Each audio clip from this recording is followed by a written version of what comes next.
Fala galera, tudo bem? Aqui é o Thiago Lima, também conhecido como Tilipa. Mais um episódio do Quebrando a Regra. E cada dia um convidado mais do que especial para contar suas histórias, para inspirar você, cara, que tá aí falando assim, pô, será que eu consigo? Será que dá para mim também? O que eu tenho que fazer? Então é tudo que a gente fala aqui no projeto, com trabalho, educação, resiliência, você consegue chegar lá. E hoje, um dia mais do que especial, estamos recebendo aqui. Hoje eu posso falar que o cara é o médico das estrelas. Tá chegando lá, doutor Gustavo Sá, cara. Bem-vindo, irmão. Brother, boa noite, né? Obrigado pela recepção aí. Que isso, meu. Pô, Gustavinho, legal que você tá aqui, cara, pra gente trocar uma ideia. Você tem uma história muito legal, cara. Você não veio de uma família de médico, a gente vai falar muito aqui. E depois eu queria fazer um paralelo com essa questão da saúde mental, Gustavinho, que eu acho que você tem. Olha, fazia muitos anos que eu não passava num médico tão dedicado, tão preocupado, querendo explicar a evolução da medicina. Eu acho que a gente pode compartilhar um pouco aqui, nesse videocast aqui com a galera, um pouco dessa experiência, desse mundo moderno, né, Gustavinho? Obrigado, cara. Claro. Bom, primeiro é um prazer estar aqui, esse bate-papo com um amigo, né? Um paciente e um amigo aí. É legal por você ter tido essa experiência, eu agradeço pelo feedback. E eu acho que nosso propósito aqui é agregar para realmente mostrar para as pessoas que tem jeito e que se acreditar e continuar, essa constância vai levar você a ficar mais perto do seu sonho. Beleza. Gustavo, quero saber do Gustavinho, cara. Onde é que você nasceu? Você que é de Minas, qual é o nome da cidade lá? Vamos lá, minha cidade natal é chamada Caratinga. Caratinga, cidade de algumas personalidades, como o mestre Ziraldo, tem uma estátua dele lá na cidade, né? Criador aí do Menino Maluquinho, cidade de alguns jornalistas também, a Miriam Leitão também é da nossa cidade, a gente tem alguns cantores, alguns artistas também que saíram da cidade, uma cidade hoje de um porte médio de 80, 90 mil habitantes, mas é uma cidade da zona rural, porque é uma cidade que vive em constante participação com o cafeicultor. Então é uma cidade que produz muito café, né? E é uma cidade que boa parte dos habitantes estão na zona rural. Então a gente tem um pezinho ali bem na zona rural mesmo, foi lá que eu nasci e toda a minha família também tem uma história bonita e inspiradora. Então, já falando de inspiração, meus primeiros exemplos foram meus pais, né? Meus pais não são médicos e a gente veio de uma origem humilde. Meu pai já catou latinha, vendeu bicicleta, fez de tudo um pouco. Minha mãe também vem de uma família de 10 irmãos, então passou por poucas e boas também, mas os dois foram os primeiros aí a me inspirar, a inspirar o meu irmão também, que também é médico. Então, foi lá que eu nasci. Caramba, Gustavinho. E como é que veio essa inspiração pra ser médico, cara? Como é que foi esse estalo assim? Você falou, pô, vou fazer medicina. Você estudou na UFRJ, no Rio, é isso? Eu estudei na Unigran Rio. Comecei na Unigran Rio. Depois tive uma passagem por Brixton, né, em Londres, Brixton Medical School. Tive uma passagem pelo Trinity lá em Dublin. E também tive uma passagem pela minha própria cidade, que também tem faculdade de medicina, quando eu voltei do Rio pro interior. Mas tudo isso aconteceu de forma muito espontânea, o desejo, sabe? Meus pais não tiveram a oportunidade de fazer uma faculdade, nem chegaram a concluir o ensino médio, e sempre quiseram que a gente tivesse pelo menos a oportunidade de que, se fosse do nosso desejo, a gente de alguma forma conseguisse fazer essa história virar realidade. E aí eu tive primos médicos, primos de segundo grau, que eram médicos, e sempre meus pais visavam aquela questão da estabilidade que a medicina tende a dar. Hoje eu digo que não mais. Eu gosto muito de plagiar o Flávio Augusto quando ele fala que a estabilidade não existe, né? Uhum. Porque nem na medicina ela existe mais mesmo. Mas aí veio muito disso. Vendo alguns exemplos dentro da família, entre aspas, não era uma relação parentesca direto, mas daí surgiu, fui cultivando aquilo, e no meio do caminho, assim, no meio da trajetória, antes mesmo de fazer medicina, eu falei, cara, eu quero ajudar as pessoas de verdade, e a medicina é uma forma direta de fazer isso, né? Existem diversas formas, isso aqui que você faz é uma forma direta e indireta de ajudar as pessoas, mas a medicina eu via aquela forma direta, porque a medicina ela foi pautada nos seus princípios no alívio da dor, né? Uhum. Então é uma coisa muito, muito forte isso de aliviar a dor do outro. E aí foi despontando essa vontade e ela foi se concretizando já mais para o final do colegial. Eu morei em várias cidades de Minas para poder estudar, então eu morei em Viçosa, morei em Juiz de Fora. Você saiu de casa cedo, cara? Saí de casa com 13 para 14, cara. Mentira. Juro, 13 para 14. 13 para 14 eu fui para Viçosa. Cidade do doce de leite lá? Cidade do doce de leite, exato. Maravilhoso. Maravilhoso, maravilhoso. Fui para Viçosa, tentei. Isso aqui já começa a jornada maluca. Porque isso aqui, acho que já fiz vários podcasts aí, várias entrevistas, e eu nunca contei isso aqui. Como que foi para mim? Esse foi o diferencial da minha vida, foi meu primeiro tapa na cara. Eu saio de Caratinga, me preparando para um colégio federal que chama Colônia. Ele existe até hoje, esse colégio. Ele é um dos melhores colégios federais do Brasil. É assim, dificílimo de entrar, como se fosse entrar na Federal de Medicina mesmo. E aí, você abdica muito da sua vida jovem. O negócio é ter a maturidade para poder estudar para esse colégio. Que é como se estivesse estudando para o vestibular. Então imagina, você começa a estudar na 7ª série, quando você está ali com 12, 13 anos, né? E aí você tenta essa prova para entrar lá no ensino médio.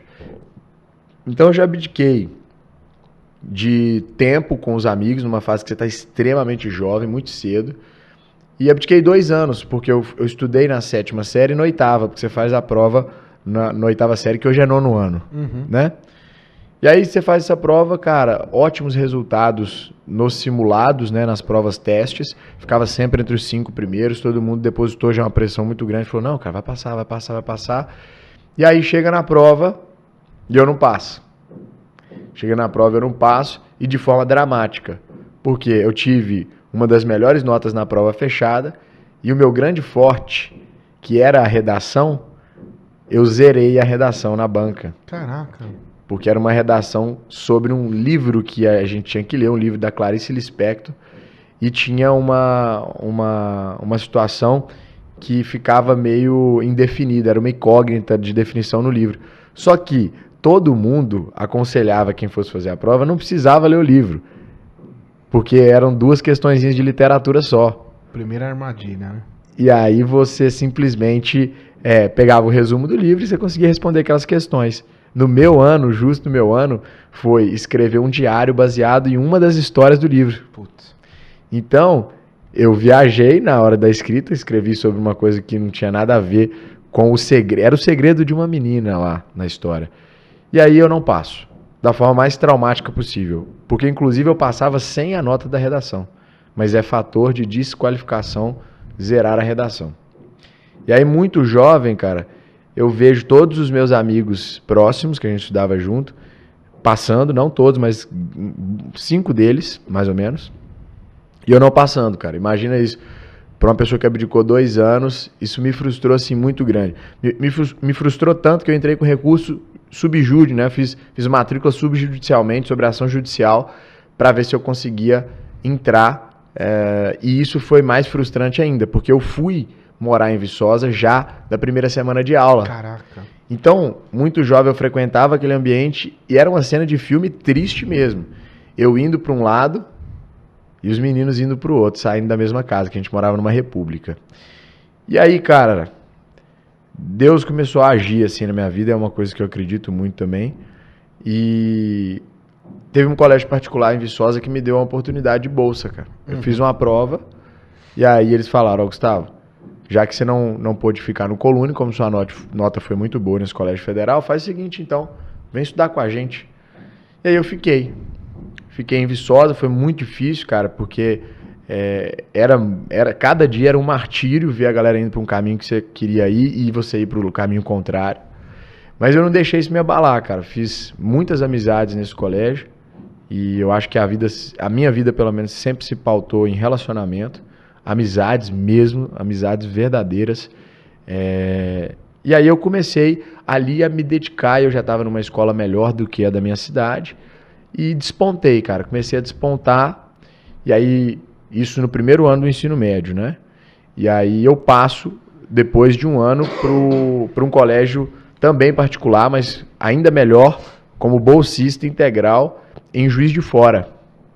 E aí em Juiz de Fora, eu ainda muito remoendo, cara, eu fiquei muito tempo da minha vida sem esquecer que eu não tinha passado naquela prova. Aquilo ali me martelava, cara, de forma assim, muito, muito constante. E aí isso aconteceu e eu consegui passar na faculdade de medicina usando a nota do Enem, né?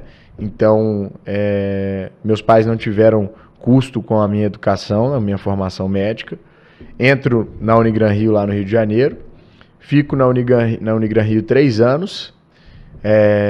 Passo para poder fazer um intercâmbio médico no Reino Unido, na Inglaterra nesse momento. E aí, cara, quando eu volto pro Brasil, zigue-zague na cabeça pesado. Pesado. O que aconteceu? Eu voltei, ao invés de voltar para a Faculdade do Rio, eu voltei para minha cidade. E aí foi um choque gigantesco. Cara, eu entrei numa depressão profunda extrema. Foram 3 a 6 meses remoendo de novo as coisas. Nossa, por que eu deixei uma faculdade excelente no Rio de Janeiro para vir para cá? Porque nesse meio tempo eu dei uma crise existencial de, olha, eu tô ficando sem meus pais, cara. Saí de casa com 13 anos. 13, 14 anos. Eles estão envelhecendo, cara. E eu sou muito apegado à minha família. E aí, quando eu voltei, eu fiquei nessa. Só que o mais louco foi que um belo dia eu peguei, já falando até de saúde mental aqui, porque é a minha própria história. Eu peguei os remédios que eu estava tomando, do psiquiatra. Gente, não façam isso. Mas eu lembro que a minha casa, que eu morava nessa época, tinha um rio atrás, sabe? E aí eu peguei os remédios e taquei no rio. E nisso, eu já estava com uma empresa de brownie. Eu comecei a fazer brownie. Eu vi um cara que era o brownie do Luiz, que foi na Ana Maria Braga, que é um cara que fazia muito sucesso lá no Rio. Peguei essa receita. Também nunca contei isso aqui. Todo mundo queria saber de onde que era a receita. Gente, a receita não era minha. Fala aí, a receita não era minha, tá? Não era minha. Por muito tempo eu falei que era uma receita própria. Tô confessando que não era. Peguei na Ana Maria Braga. Exclusivo. Peguei na Ana Maria Braga. E aí, cara, eu comecei a vender. Eu fazia os brownies mesmo e comecei a vender os brownies, cara, na faculdade. Começou a dar certo, começou a girar dinheiro, o dinheiro. Gustavinho? Cara, pra me manter e pensando assim, num futuro de manutenção, porque eu sabia que eu queria voltar pra Inglaterra, entendeu? Eu sabia que eu queria voltar pra fora do país pra estudar de novo. E aí eu fiz isso, deu certo, juntei o dinheiro da empresa de brownie, que chamava Gu Brownie. Gu Brownie, chamava Gu Brownie. E o mais legal é que hoje eu trabalho emagrecendo as pessoas e antes eu engordava elas, né? Então, eu vendi a empresa, peguei o dinheiro que eu tinha feito com a venda dos brownies e fui nesse meio termo do momento de depressão, onde que eu jogo esses remédios no Rio, eu pego esse dinheiro e falo, quer saber? Eu vou estudar no Reino Unido de novo. E aí fui pro Trinity Medical School lá em Dublin, lá eu fico, e aí teve muito louco, porque eu me curei da minha depressão, viagem cura da depressão mesmo. E nada foi fácil, a gente tá falando aqui de forma resumida, mas de forma resumida. Processo, né, cara? Exato. E aí quando a gente fala, e eu acho que isso aqui é importante para motivar as pessoas, só a minha mãe sabe, cara, porque ela me acompanhou e eu até emociono, me arrepio todo de lembrar disso aqui. Os apartamentos que eu morava nos lugares em que eu estudei, cara, eram péssimos, cara. Péssimos, assim, era cafofo mesmo. Eu fiquei em um apartamento em Juiz de Fora, cara, que eu morava com mais 2 marmanjos e o quarto era muito, muito, muito caído, cara. E tinha um cachorro na casa, um chau-chau. O meu quarto ficava inteiro cheio de pelo. E eu falava, cara, vai valer a pena, cara, vai valer a pena. Se eu tô passando por isso aqui, vai valer a pena. Quando eu fui pra Inglaterra pela segunda vez, na verdade, pro Reino Unido, né? Porque foi Irlanda, mesma coisa, cara. Morava num hostel, então um quarto com 8 pessoas, numa cama lixo, uma beliche lixo, mas fazia o que eu tinha que fazer.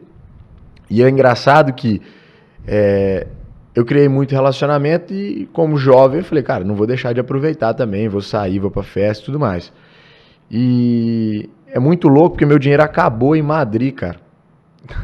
Um dia antes do ano novo. Dia 30. Eu não tinha dinheiro pra comprar uma tapa. Acho que no dia 30 eu tinha, assim, 15 euros no bolso. Dava pra comprar um McDonald's e uma tapa. Maravilhoso. Eu falei, cara, o que eu vou fazer agora? O que eu vou fazer, cara? Eu não tenho dinheiro pra me sustentar, porque a passagem de volta pro Brasil tava comprada, mas ia até a volta chegar. Sim. Lascou. Conheço um maluco em Madrid. Falou, Gustavo, você fala quantos idiomas? Falei, X. Nessa época eu já falava inglês, francês e português. Aí, cara, você quer ir pra Ibiza? Tem um trabalho lá em Ibiza. Você vai vender pulseira do Ushuaia, que é uma casa de festa mundialmente conhecida, e você vai ganhar 150 euros o dia. Eu falei, quê? 150 euros o dia? Quinzão aqui. O quê?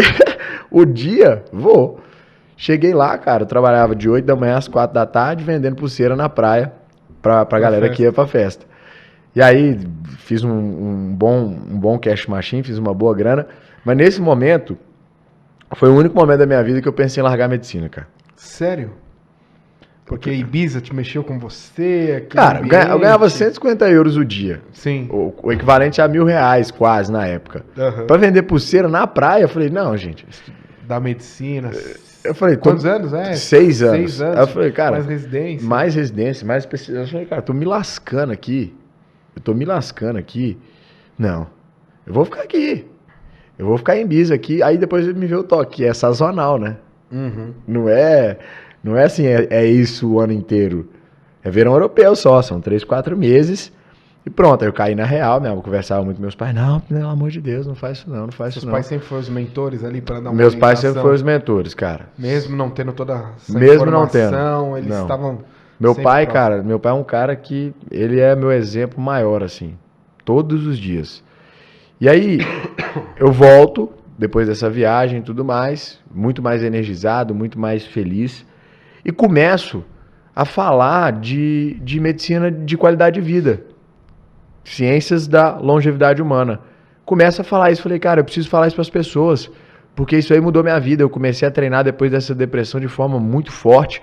Eu já tinha um histórico onde o esporte já tinha me transformado, porque eu era uma criança sobrepeso e obesidade grau 1 ali, infantil, ao longo dos meus 10 anos. Eu entro no judô, eu era um jovem extremamente indisciplinado no primeiro momento.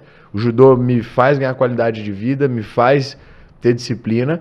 Eu comecei a falar disso, falei, gente, eu estou inconformado com a medicina que está sendo exercida aqui. O que os meus professores estão falando não entra na minha cabeça, de remédio. E aí eu começo a conhecer essa área da medicina, procurando essa área do esporte, e eu conheço o Dr. Lai Ribeiro. Comecei a assistir todos os vídeos do Dr. Lai Ribeiro, todos. Juntei com o conhecimento que eu tinha médico, que eu estava adquirindo, e comecei a passar isso para as pessoas. O que aconteceu? Pedrada na cara.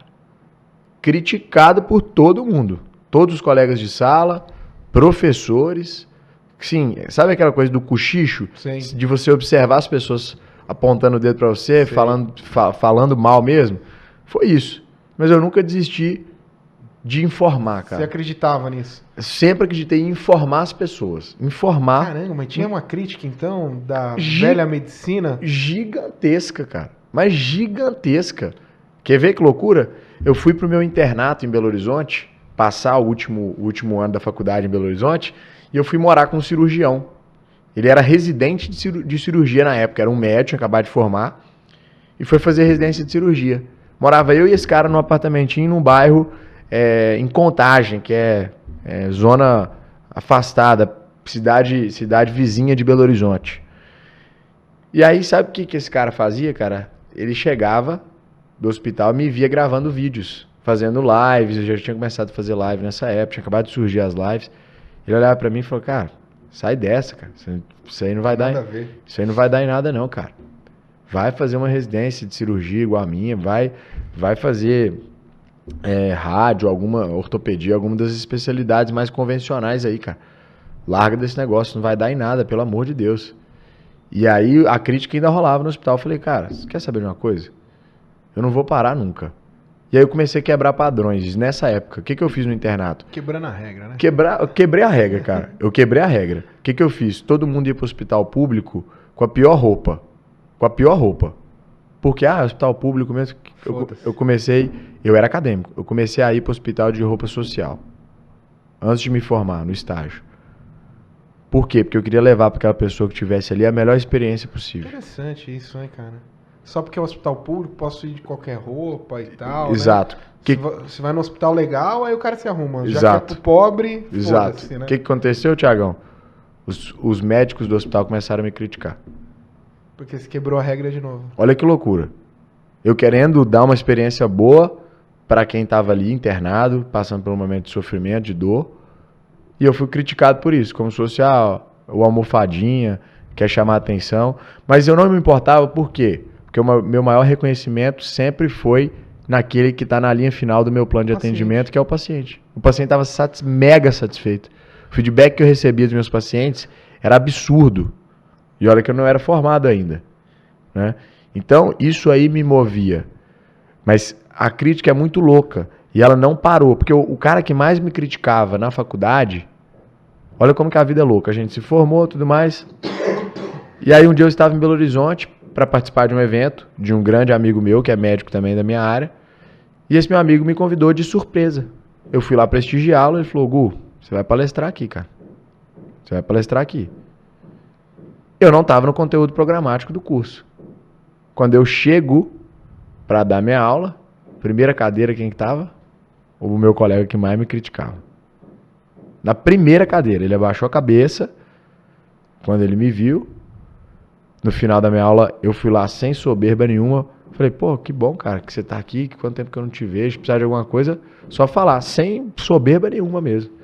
Então, o mais difícil foi lidar com essas críticas durante todo esse tempo. Mais difícil que morar em lugar ruim, mais difícil do que ter que regrar dinheiro para viver. Assim, o mais difícil mesmo foram as críticas. E aí, quando eu me formei, eu venho para São Paulo, né? Venho para São Paulo, e aí eu fui chefiar eu não cheguei para chefiar, eu cheguei como plantonista. Eu fui dar um plantão com os colegas.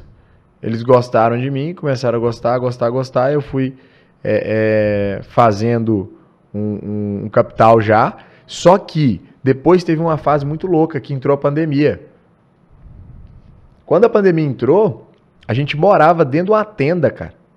No hospital de Guarulhos, da tenda Covid de Guarulhos.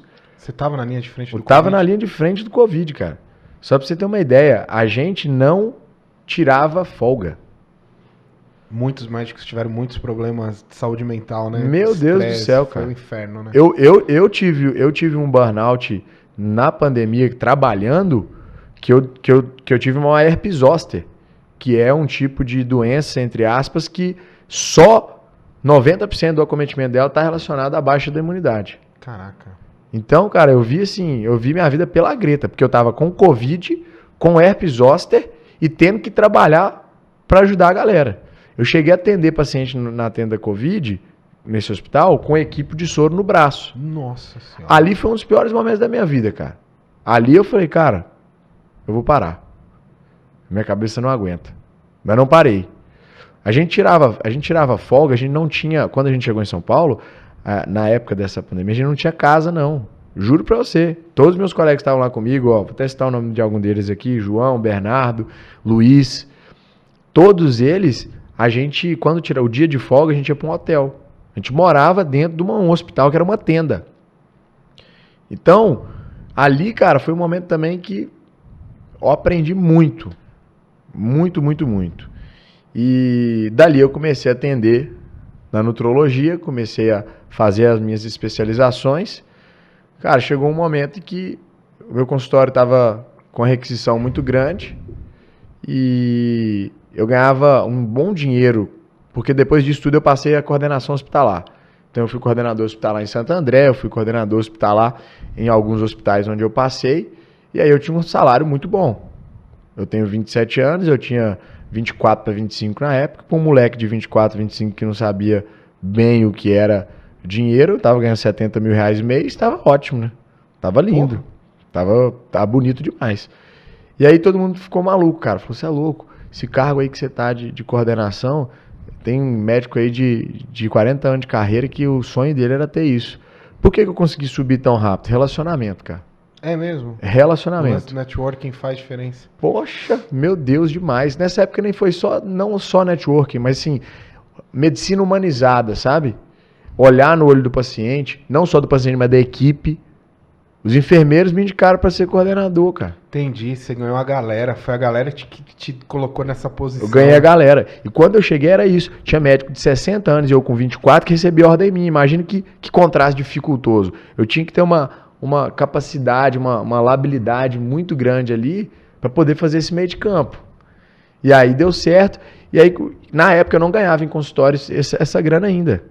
Tá? Tinha uma agenda boa, mas tinha, sei lá, tava trocando 70 mil para ganhar 20 mil, entendeu?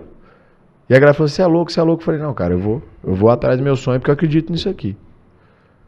Comecei e aí não parou mais, cara. E aí comecei a dar, isso que é o mais legal, Thiago, que isso aqui eu já falei em alguns lugares, eu falo até, eu tenho um episódio de podcast no carro também, chama de Carona com o Doutor, e é bem legal. Eu pego a galera, meus pacientes e tal, e levo pra gente bater um papo da casa dele até a consulta, né? Então, é uma coisa que eu falo, existe oportunidades infinitas, cara, em todos os lugares, você só precisa olhar. Pra onde que eu olhei quando eu fui trabalhar? Eu falei, cara, eu vou dar a oportunidade de melhorar a qualidade de vida do funkeiro, do influenciador, do rapper. Por quê? Por mais que funkeiro tenha dinheiro, né, nessa época já tinha dinheiro, mas ele ainda não tinha prestígio social. Funkeiro ainda era marginalizado. Preconceito, um bias que a gente chama, né? Total, né? Total. Porque esse cara, inclusive, veio da periferia. Sim, eu sei. Então, por mais que esse cara tivesse dinheiro, não tinha um médico para falar, cara, eu entendo a sua vida, a sua rotina, e eu vou te dar o melhor da medicina para que você tenha um bom resultado. Não tinha. Eu comecei a olhar isso aí, e aí, cara, se exerceu um bom trabalho, putz, um vai puxando o outro, cara. Um vai puxando o outro. Um nicho de mercado mal atendido, com potencial. Perfeito, cara. E tem isso, eu tenho certeza que tem isso na padaria do Sr. José, lá no Capão. Eu tenho certeza que, cara, a oportunidade ela tá em todo lugar.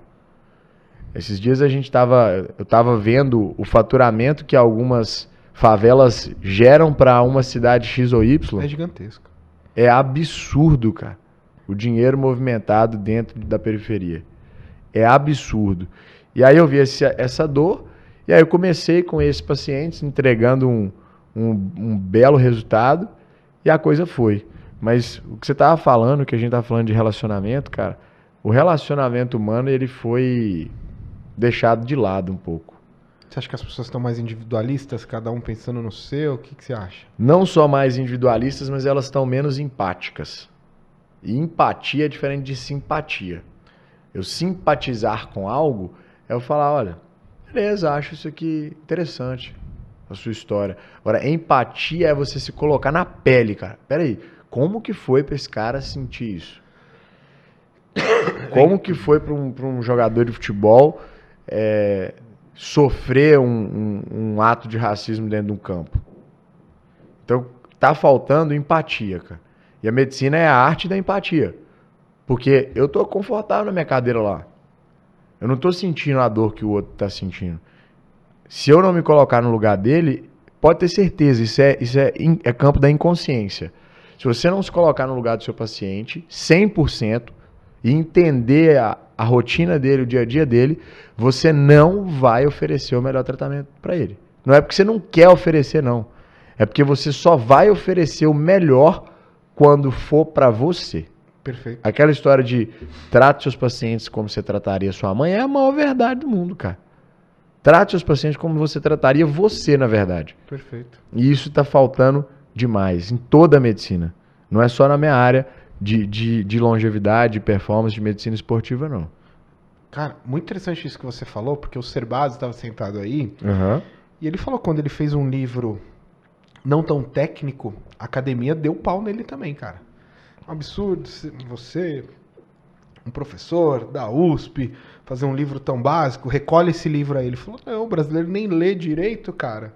Eu acredito nisso, fazer uma literatura um pouco mais simples.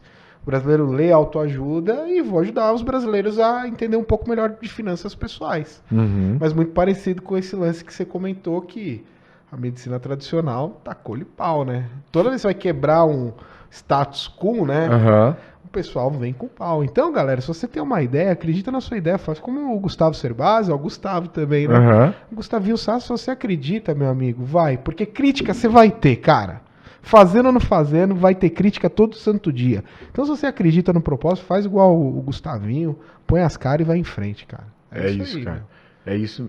E assim, é muito engraçado o que você falou, porque é verdade demais. Sabe por quê? De onde a crítica vinha? Disso aí, muitas Da vezes. classe, Falando, nossa, o cara tá falando uma coisa idiota, uma coisa simples, né? Uma coisa basal. Eu falei, pra gente que estuda medicina todo santo dia é basal. Mas talvez, para um paciente diabético, ele não sabe que o café com leite com açúcar dele é o que está fazendo ele persistir nessa diabetes. Uhum. Eu levei muita porrada no hospital porque eu quebrei a regra de novo. Eu estava no ambulatório de angiologia, então é onde o paciente diabético é amputado, é onde corta a perna, o Deve braço, ser o muito dedo triste, dele. né? É o ambulatório mais triste do que eu já Deve ser passei, muito cara. triste. É muito triste. E eu estava nesse ambulatório e olha que louco. O paciente que perdeu uma perna por conta de uma diabetes, ele estava recebendo de café da manhã do hospital café com açúcar e leite, Mentira. pão com manteiga e banana. Caralho. Você tá entendendo que não faz sentido? Aí eu fui lá falar, tomei um pau também do pessoal da área. E se você não questionar, cara, a verdade é essa. Se você não questionar alguma coisa que você vê que tá errada, ela vai continuar errada durante muito tempo. Eu concordo muito com E foi exatamente isso que aconteceu, cara. Então, a minha razão de existir hoje, o meu propósito hoje na medicina, é mostrar para as pessoas que é preciso tratar a causa. Ficar apagando incêndio, cara.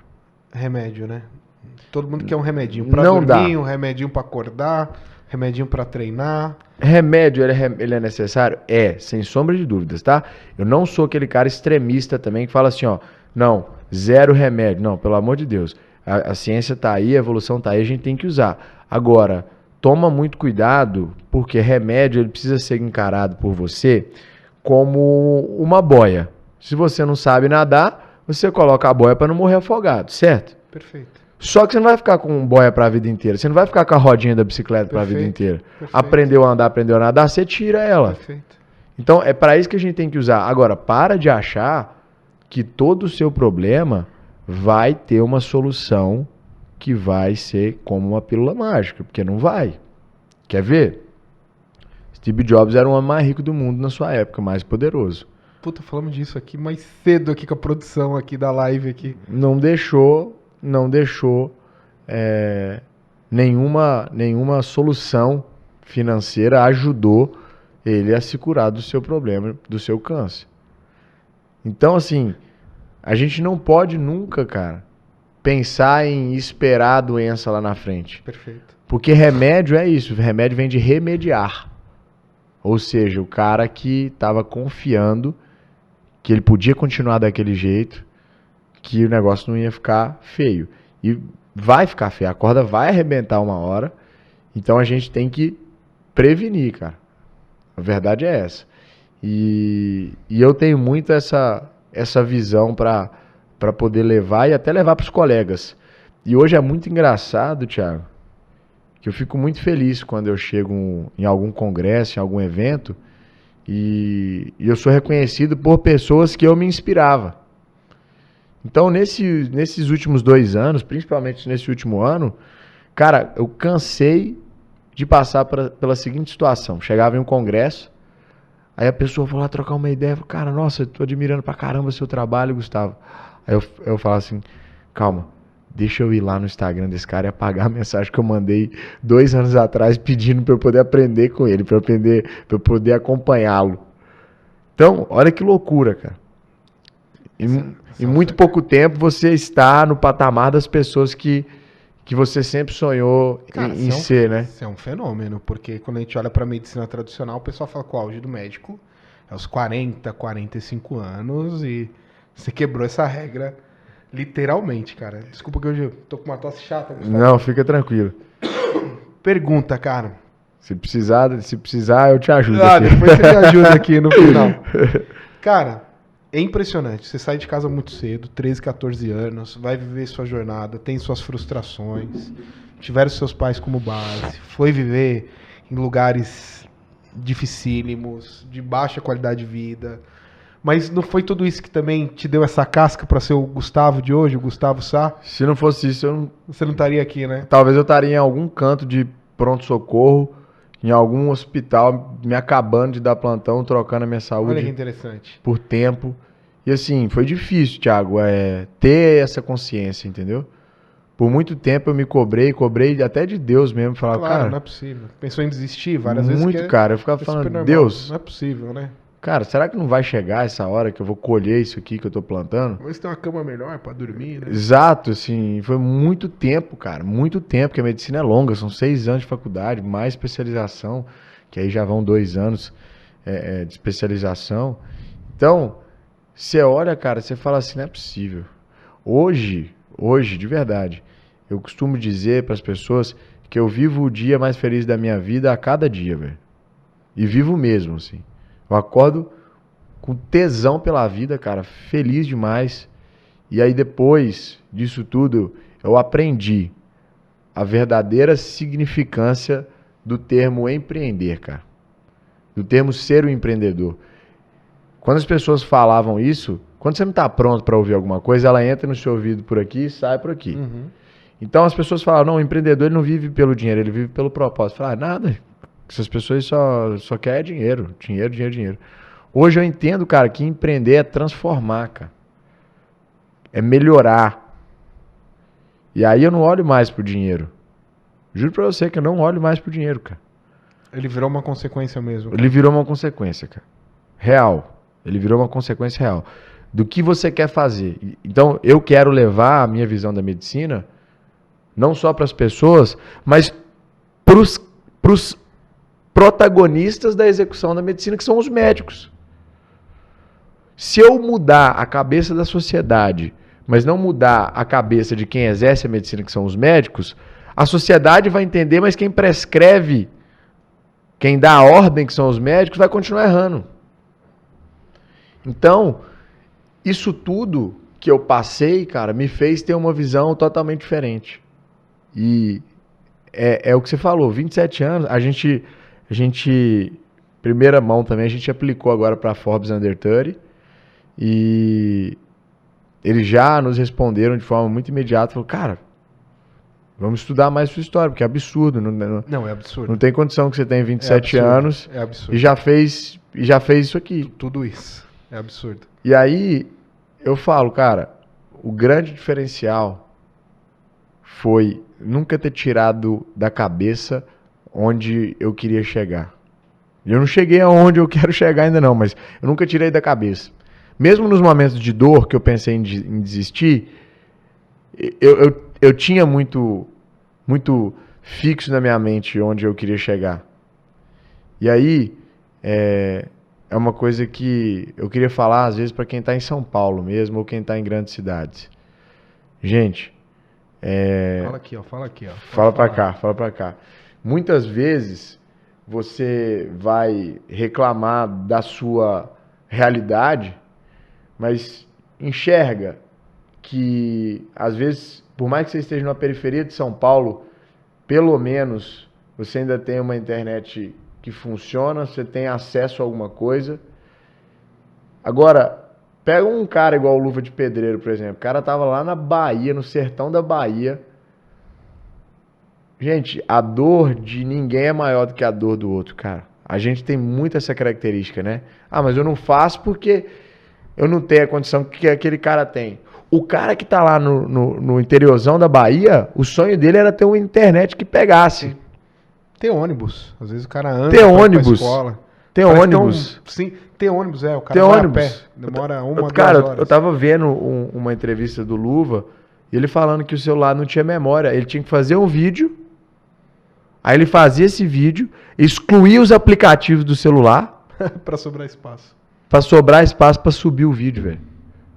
E não sei quanto tempo que demorava.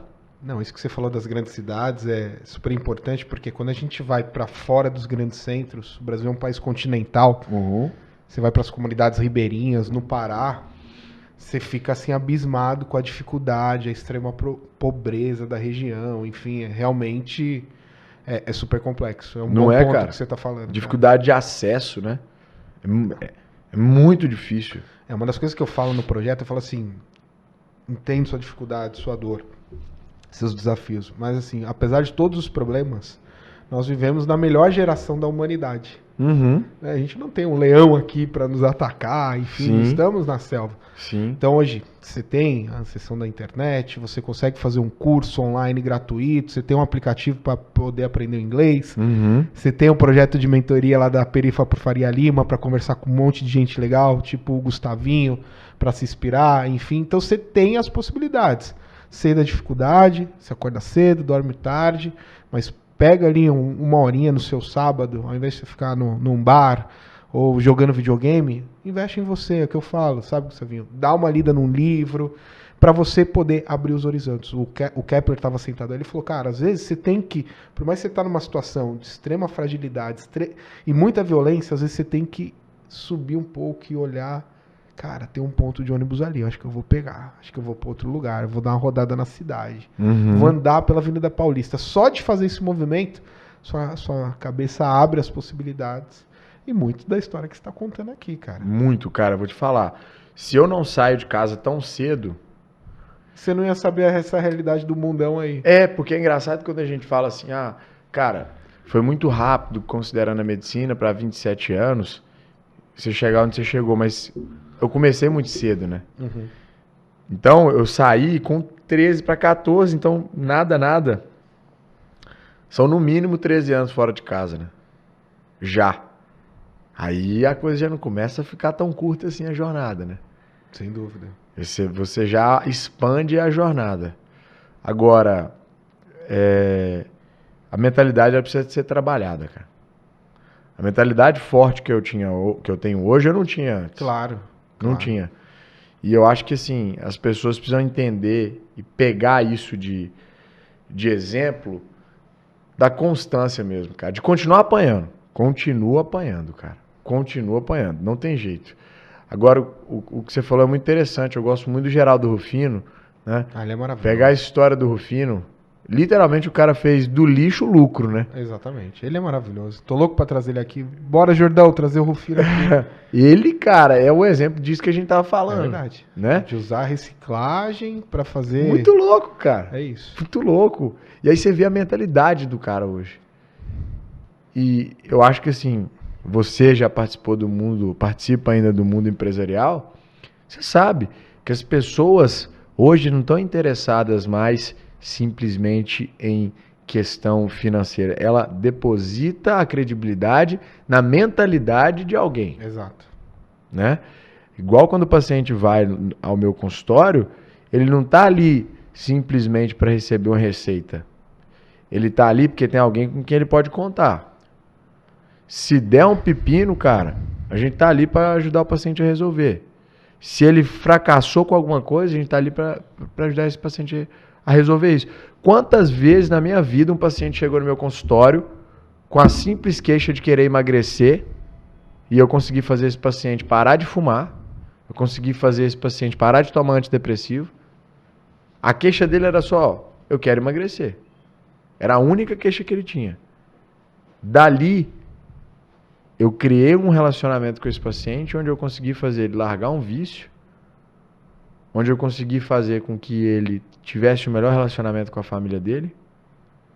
Só pra gente ter uma noção, a média é de que 6 a cada 10 relacionamentos que chegam ao fim são por falta de sexo. E aí a gente não para pensar que você não está ajudando a pessoa só a emagrecer. Você está transformando a vida daquela pessoa de novo. Eu brinco que eu já salvei casamento demais, cara. É mesmo? Muito. Inclusive eu fui padrinho esse ano de 3 pacientes meus que foi mais ou menos assim. Só ressignificou o casamento. O relacionamento estava ali na baixa e aí a gente conseguiu... Porque quando você muda um ecossistema de um paciente, quando você emagrece um paciente, você desinflama esse paciente. Olha que loucura, cara. Isso é o mais louco. Então, você... O sexo faz parte da vida humana, né, cara? Faz parte total da vida humana. Você desinflamou o paciente. Por quê? A obesidade é uma doença crônica. Então, o que caracteriza a obesidade é a inflamação. Perfeito. É uma doença inflamatória que tem resistência a várias coisas.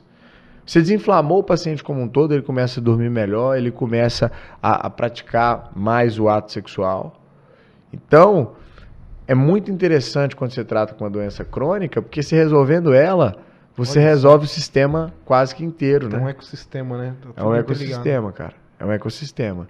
E aí, essa visão é uma visão empreendedora. Sem dúvida. Por quê? Porque você está otimizando a vida do paciente. Ele poderia estar gastando com uma infinidade de coisas. Você resolveu só um problema que já sanou tudo. É muito louco, cara. Cara, muito louco. Muito louco. Gustavo, entramos muito na sua história. Parabéns, cara.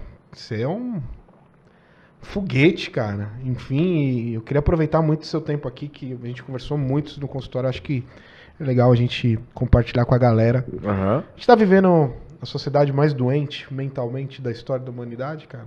Sem dúvida. Zero dúvida. Com toda essa tecnologia, Zero carro dúvida. elétrico, Uber, Zero dúvida. controle remoto, ar-condicionado. Zero dúvida. Por que, cara, tá todo mundo tão doente, cara, mentalmente? Eu tenho conversado com alguns empresários, o pessoal fala que as pessoas estão muito satisfeitas no trabalho, sabe? Os dados são gigantescos, de 10, 7 estão insatisfeitos com o trabalho. O que está acontecendo, cara, com essa geração? Hoje a gente tem tantos avanços na medicina, na tecnologia, e tá todo mundo tão doente, cara, principalmente na cabeça. Por que os consultórios de psiquiatras, terapeutas, tá tão cheio, Gustavinho? Vamos lá. Primeiro que as pessoas não têm tempo. Na verdade, vamos fazer o seguinte. Por que isso aqui que a gente está fazendo, que é um modelo de podcast, deu tão certo? Porque isso aqui é escasso. É um momento de conversa entre duas pessoas. O telefone está desligado. Pronto. A começar por isso, por que esse modelo aqui vingou? Porque é um momento que está escasso na sociedade. Isso aqui, para quem assiste, é como se fosse um diamante. Por quê? Porque não se vê mais. É verdade. Então, a gente pode partir do princípio, do exemplo do que a gente está fazendo aqui hoje.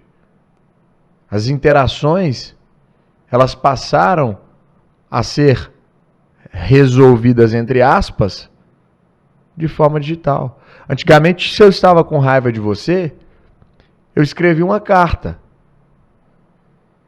Eu ia te xingar, eu rasgava essa carta e reescrevia ela. Hoje eu pego meu celular, te mando um áudio. Pau. Dando uma enxurrada de toda a raiva que eu estou de você.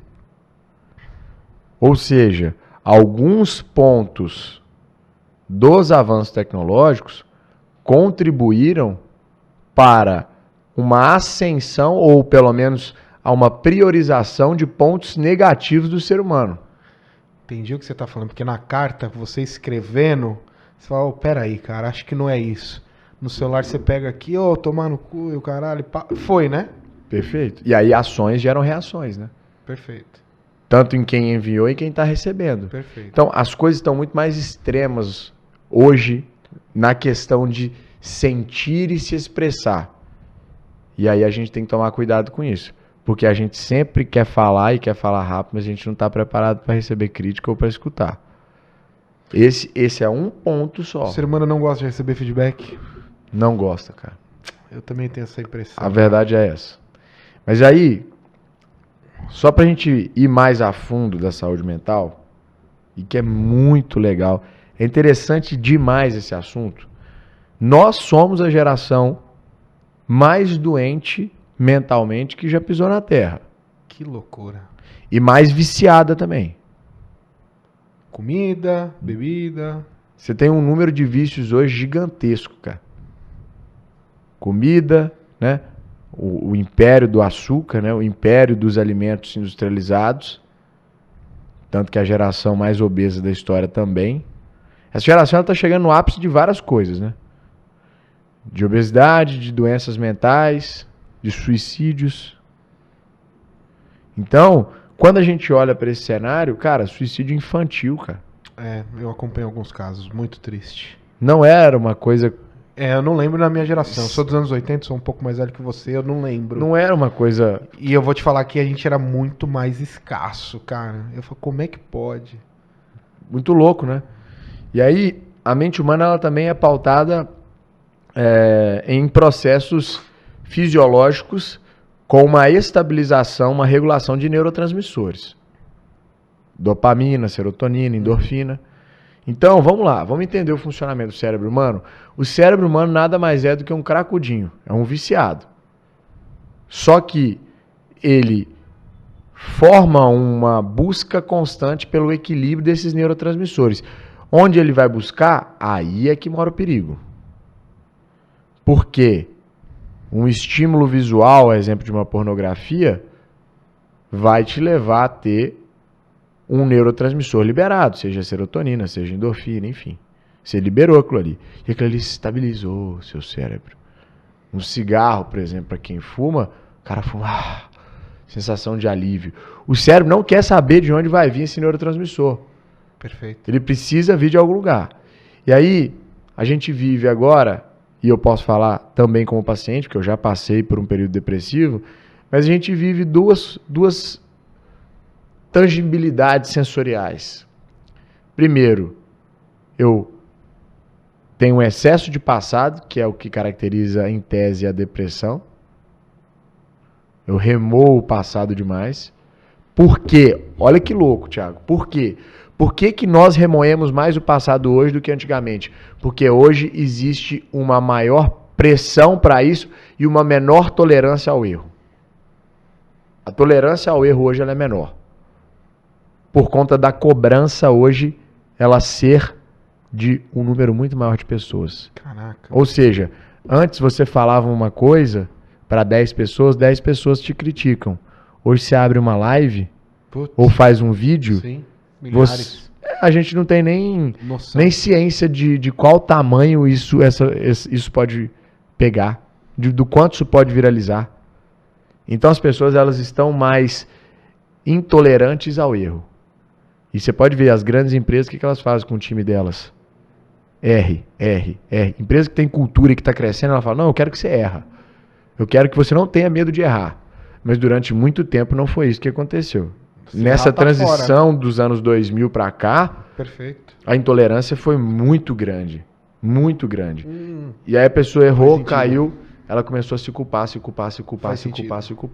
Na outra ponta está o que eu chamo de ansiedade, como viver um futuro que ainda é incerto, porque o futuro vai ser sempre incerto. Então, a ansiedade é o excesso de futuro. Excesso de futuro. E aí, quando eu penso nisso, nós estamos o tempo inteiro pensando no futuro de uma forma muito perigosa. E óbvio, a tecnologia tem suas diversas vantagens, como a gente já falou aqui. Mas eu tenho que tomar muito cuidado para que essa expectativa não me frustre e não continue me frustrando se eu viver só no amanhã.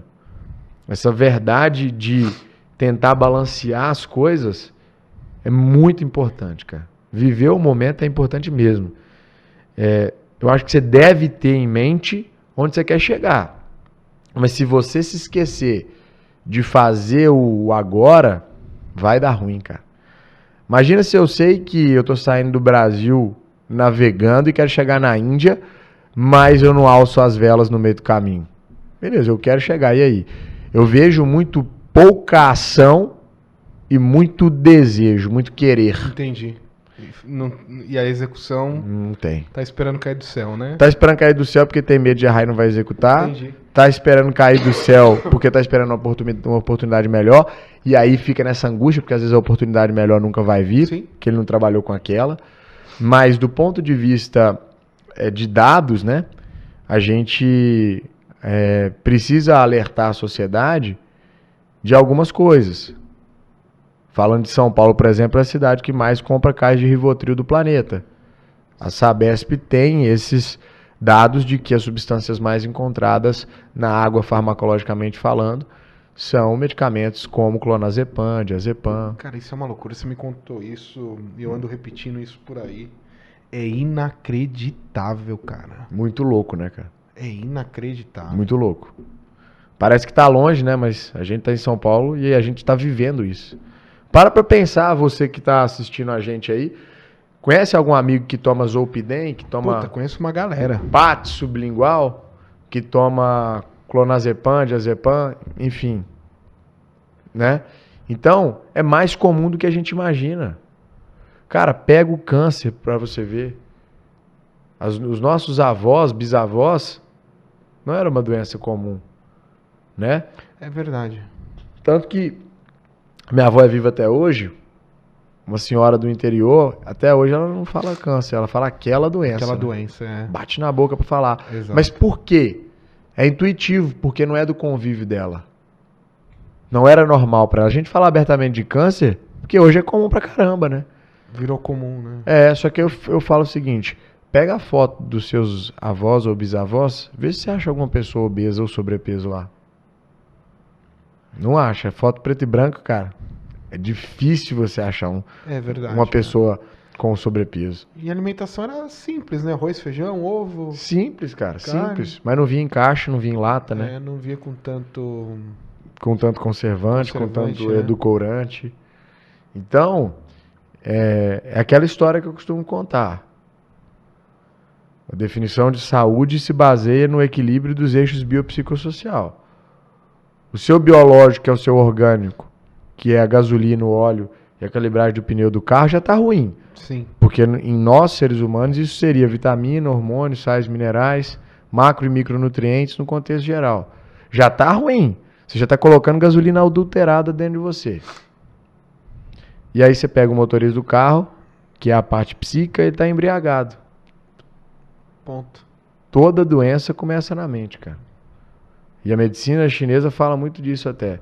Fala que o processo de adoecimento começa no corpo, vai para a mente, quando ele atinge a alma, o espírito, isso é sinônimo de morte. Super interessante. Cara. Muito interessante, Falam cara. que essa questão do câncer, a parte mental é gigantesca. gigantesca, né? É gigantesca. Gigantesca. E aí quando a gente olha para esse parâmetro, quando o biológico e o psíquico se correlacionam, eles formam o terceiro campo da saúde, que é o campo social. Agora sim. E olha, quando a gente vai falar de parte psíquica, gente, a gente não sabe o que vem por aí. De verdade, não sabe. Não sabe. Se você pega o DCM-5, que é a lista de doenças da psiquiatria, vai ler aquilo lá pra você ver. São doenças, cara, que a gente nunca ouviu nem falar. Sabe-se Deus lá o que vem por aí da parte mental. Porque a psiquiatria, só pra você ter uma ideia, o cérebro mesmo, da parte psiquiátrica, é o calcanhar de Aquiles da medicina hoje, né? Entendi. É a área que as pessoas menos sabem sobre. É um campo incerto ainda. Perfeito. O negócio, Gustavo, que você fala bastante, existe uma crítica hoje na sociedade. Tem que tomar cuidado com o excesso de beleza, mas você estava comentando comigo, né? Que acontece bastante isso, né? Que é importante você estar bem consigo mesmo, né? Demais, cara. Demais. Meu Deus. Tem uma crítica, né, na sociedade. Cuidado Tem. com o padrão de beleza. A gente não tá falando Tem. fazer 1 bilhão de cirurgias estéticas, não é isso. Aham. Mas você tá bem também é saúde, né? Meu Deus do céu. Você se olhar no espelho e falar, putz, tô legal, tô num... Meu Deus. Isso mexe, né? Muito. Com a mente da pessoa. Muito. Né? E às vezes no campo da inconsciência. No campo inconsciente. Que é a terceira parte, que é o campo social, que é a relação do biológico com o psíquico ali. Por quê? A gente pertence a um senso comunitário. Uhum. Então nós vivemos em sociedade. Se nós vivemos em sociedade, nós estamos dispostos ao julgamento social. E isso não é de hoje. Perfeito. Isso é uma característica da humanidade há séculos. Quando você tem um ou mais indivíduos formando ali um grupo, você já está predisposto ao julgamento de todos. O julgamento alheio daquele grupo. Então, gente, isso não é de hoje. Esse conceito de estética, ele se baseia no julgamento social. E eu não quero que vocês entendam isso como uma coisa ruim. Perfeito. Por quê? Porque isso já existe desde que o mundo é mundo. O ser humano começou a viver agrupado, pronto. Acabou. Já está acontecendo o julgamento. E o julgamento estético, porque é o que você vê. É o que você está vendo. Então, a gente tem que parar com essa balela de que a aparência não importa, porque você não pode sair andando pelado na rua, por exemplo. Bom ponto. Então, andar pelado e andar de roupa é uma aparência. Só que isso é uma convenção social. A sociedade estabeleceu esses tipos de convenção porque isso faz parte da sua evolução, da sua maturidade. Então, eu gostaria muito que as pessoas entendessem que beleza é uma coisa, estética é outra. Beleza é uma coisa sim pessoal. Thiago pode gostar da cor azul, por exemplo, e eu não gostar. Tá tudo bem. E tá tudo bem, isso é beleza. Agora, estética é adequação social. Estética é se adequar. E não vem com essa história de gordinho saudável pro meu lado, porque isso não existe. Isso aí é matemática. Não existe gordinho saudável. Tem questão do colesterol, triglicérides. Colesterol, Dá uma aula aí triglicérides, que você tá vindo. risco cardiovascular. Outra coisa que você fala bastante, mas a nossa sociedade vai viver até os 80, mas a que preço, né?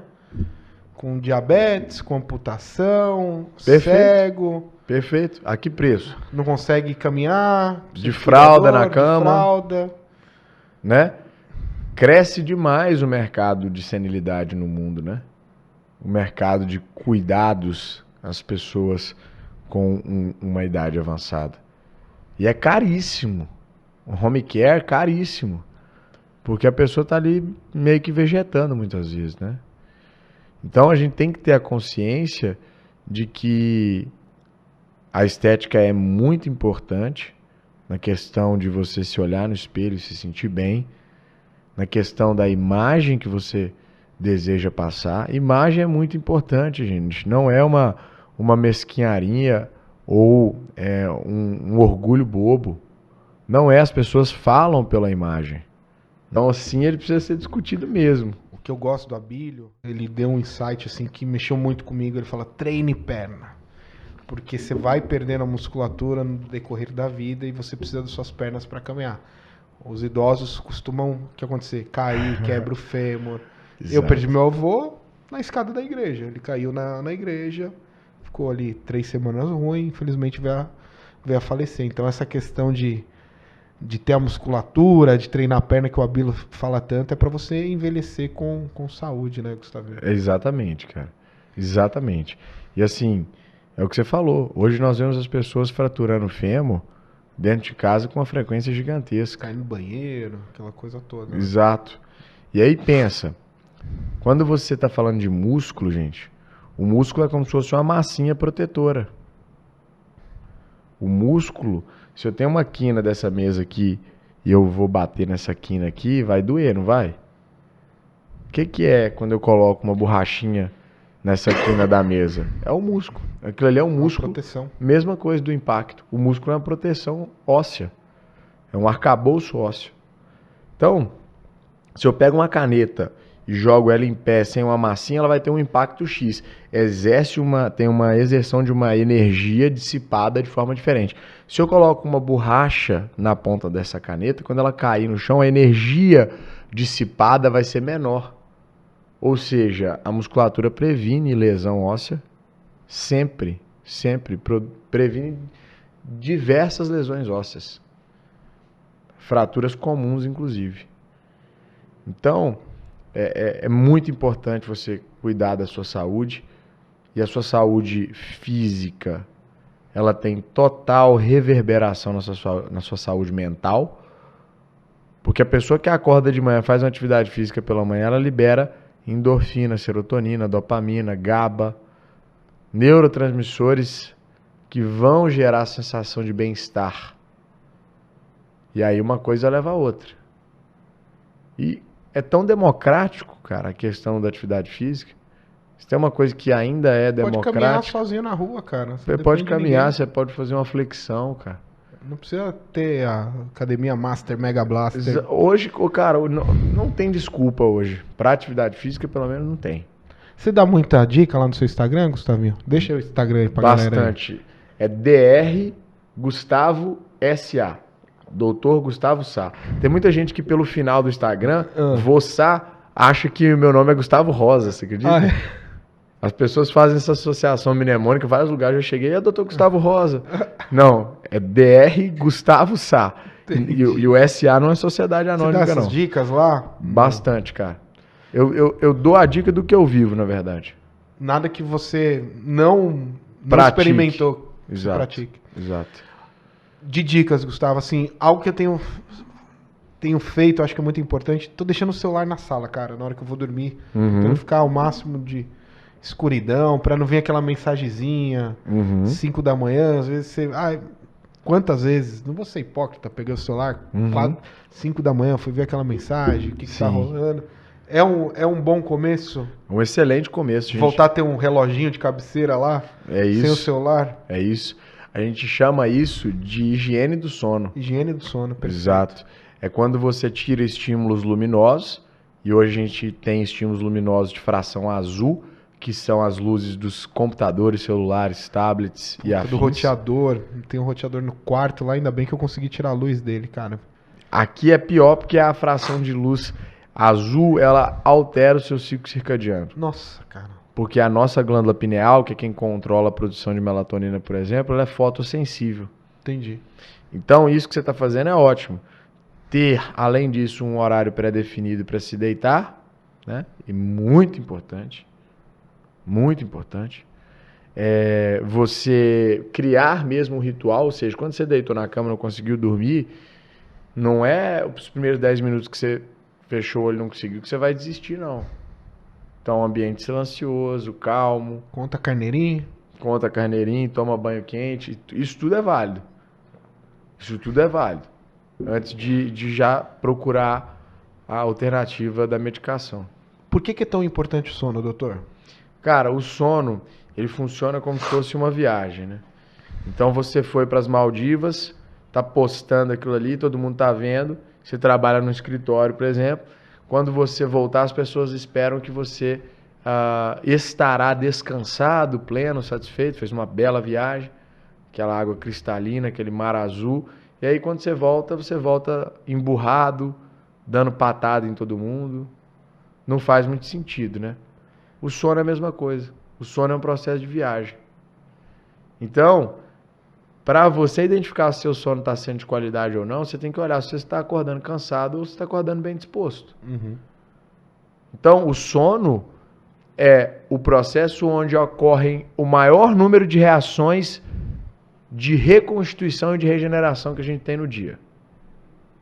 Então, no sono é o momento em que você reconstrói a musculatura que foi perdida. No sono é o momento que você libera alguns hormônios que vão ser essenciais para o resto do dia. Então, o sono é a preparação para o momento que você está em vigília, que você está acordado. Perfeito. E eu gosto muito, Thiago, só de uma análise, cara. Começa a observar que as coisas na vida não são por acaso, elas têm um porquê. Então, se está escrito no nosso código de material genético que a gente tem que dormir, é porque o momento de dormir é importante. Comece a olhar os pontos inconscientes de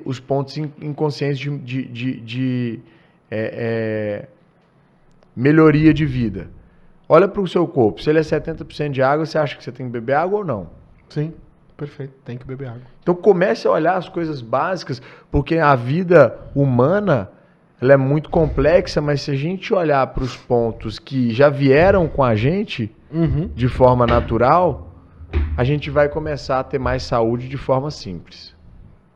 Fazer o que o seu código genético foi criado para fazer.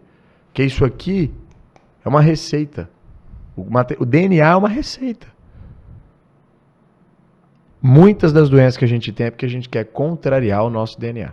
Perfeito. Gustavo, a gente tá chegando ao final, hein? Merece um episódio 2 aqui. Gostou, Gabi? Bom demais, Thiago. Aí dormir? Tem que dormir, hein?